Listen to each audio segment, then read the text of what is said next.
Meninggalnya Imam Maksum, 48 tahun yang merupakan kru kapal kargo One Hai 517 yang sedang berlayar dari Hamad Port, Qatar, tujuan ke pelabuhan Singapura, diduga mengalami serangan jantung. Sebelumnya, Imam Maksum yang merupakan warga negara Indonesia ini sempat tak sadarkan diri hingga akhirnya meninggal dunia di dalam kapal. Jasad Imam Maksum akhirnya dievakuasi oleh tim SAR gabungan dari Basarnas Banda Aceh di Selat Benggala, Aceh Besar pada Kamis kemarin.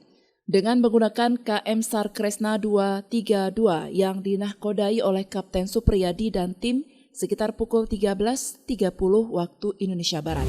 Telah melaksanakan medical evacuation terhadap warga negara Indonesia yang berlayar mulai dari pelabuhan Qatar hingga pelabuhan Singapura, di mana dalam pelayaran satu warga negara Indonesia atas nama Imam Maksum, umur 48 tahun pria, mengalami gagal suplai pernapasan sehingga menyebabkan korban henti napas dan henti jantung.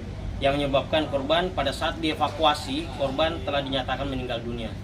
Ya, untuk kendala ya cuaca berhembus dengan angin kencang, kurang lebih hampir mendekati 30 knot dengan arah barat daya menuju ke timur laut.